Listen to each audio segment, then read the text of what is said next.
No one is with Alexander when the priests at Siwa supposedly acknowledge him as the Son of God. There are no witnesses, only the word of Alexander himself. But as Alexander heads back through the desert to rejoin his army, his belief in his own invincibility is heightened. He would need every bit of this confidence in the months and years ahead. Alexander still faces a decisive battle with perhaps the only other mortal who might have considered himself a deity, Darius.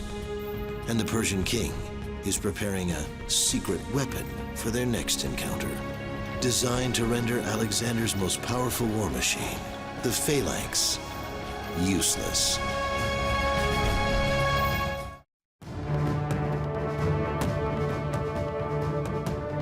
Fall 331 BC. Despite dramatic victories at the Granicus River, Issus, and Tyre, Alexander the Great realizes he can never claim to rule Asia if King Darius remains free. And Darius realizes he will never retain control of Asia without defeating Alexander.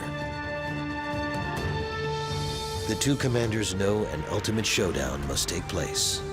Darius chooses the location, camping his forces at the river Bomelos, near the village of Gaugamela. None of Alexander's battles is better documented by ancient historians than the Battle of Gaugamela.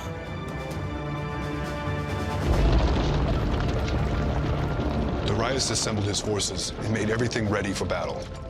He had fashioned swords and lances much longer than his earlier types. He had also constructed 200 scythe-bearing chariots, well designed to astonish and terrify the enemy.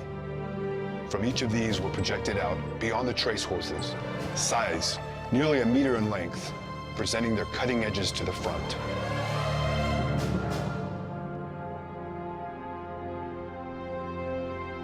The night before the battle, several miles of rolling hills separate the two armies. Alexander's chief general Parmenio and several of his most prominent officers move forward to survey the enemy position. They were filled with amazement at the sight and remarked to one another that it would have been a very difficult task to defeat an enemy of such strength by engaging him by day. They therefore went to Alexander to persuade him to attack by night, so as to conceal from his men the most terrifying element in the coming struggle, that is, the odds against them. It was then that Alexander gave him his celebrated answer: "I will not steal my victory." He was determined that if Darius were defeated, he should have no cause to summon up courage for another attempt. He was not to be allowed to blame darkness and night for his failure on this occasion, as at Issus he had blamed the narrow mountain passes and the sea. The army got up in the morning, reveille was sounded. Alexander slept on like a baby until finally his staff officers had to wake him.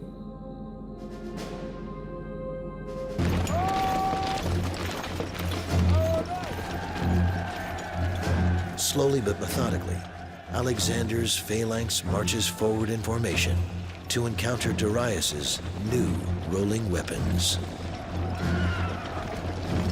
The scythe chariots swung into action at full gallop and created great alarm and terror among the Macedonians. As the phalanx joined shields, however, all beat upon their shields with their spears as the king had commanded, and a great din arose.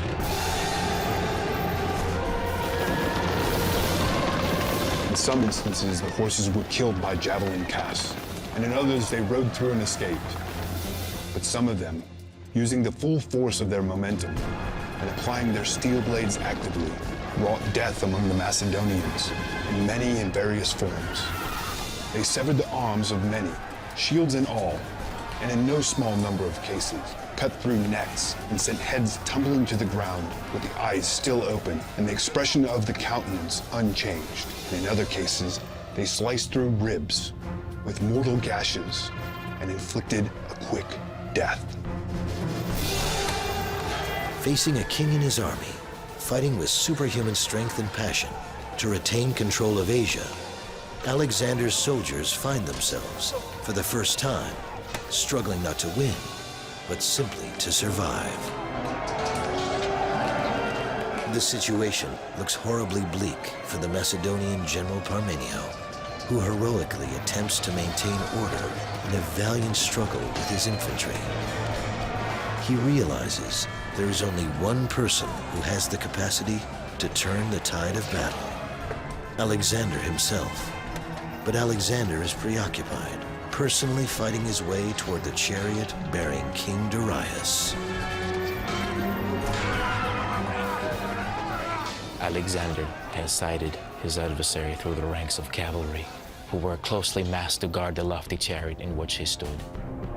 The bravest stood fast and were slaughtered in front of their king. They fell upon one another in heaps. As for Darius, all the horrors of the battle were now before his eyes. It had become difficult to turn his chariot around and drive it away, since the wheels were encumbered and entangled with bodies. The king abandoned his chariot and his armor, mounted a mare and rode away.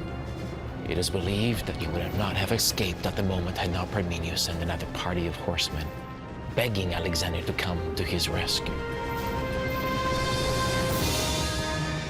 When this news was brought to Alexander, he turned back again from further pursuit, and wheeling round with the companion cavalry, led them with great speed against the right wing of Darius's horsemen. Then ensued the most obstinately contested cavalry fight in the whole engagement. Here about 60 of Alexander's companions fell, but Darius's troops were overcome by Alexander, and as many of them as could force their way through his ranks fled with all their might.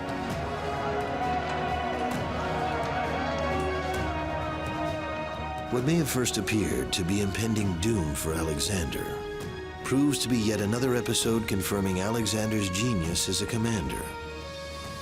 Realizing that Darius is relying not on his infantry, but massed squadrons of heavily armed horsemen, Alexander tempts both of Darius's cavalry wings to charge his echelon flanks.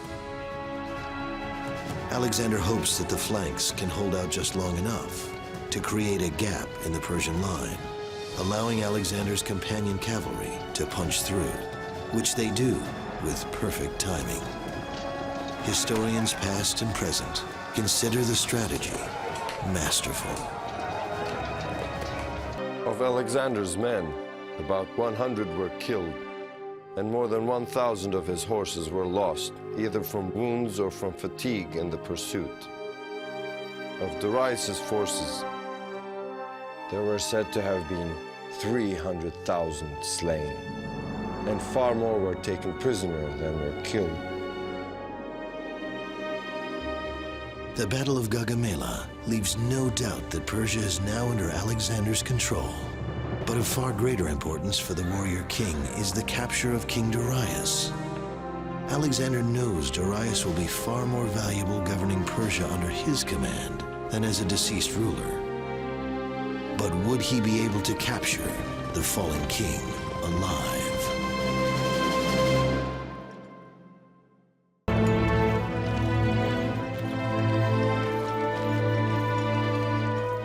When Alexander's forces finally catch up to the fleeing Persian troops, they find Darius barely clinging to life.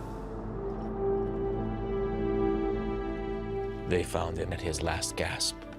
He asked for a drink, and he swallowed some cold water, which a Macedonian brought him. He said, "This is the final stroke of misfortune, that I should accept a service from you and not be able to return it. But Alexander will reward you for your kindness, and the gods will repay him for his courtesy towards my mother and my wife and my children." As he said this, he took the Macedonian by the hand and died. When Alexander came up, he showed his grief and distress at the king's death, and unfastening his own cloak, he threw it over the body and covered it. Later, after he captured Bessus, who had murdered the king, Alexander had the tops of 2 straight trees bent down so that they met, and part of Bessus's body was tied to each.